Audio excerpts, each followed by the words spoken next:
বাংলাদেশের সর্বোত্তরের সীমান্ত এলাকা চিলাহাটির 782 4 সাব পিলার এটি।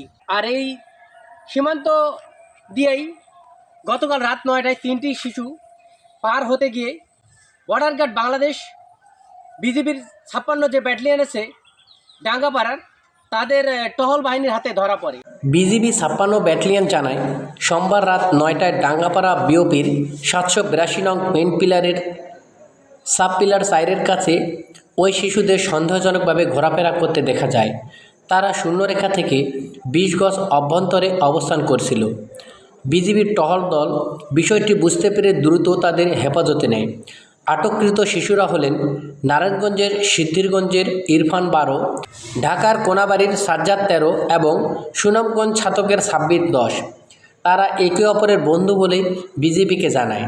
পরে রাত 11টার দিকে আইনি প্রক্রিয়া শেষে বিজিবি তাদের ডোমা থানা পুলিশের কাছে হস্তান্তর করে।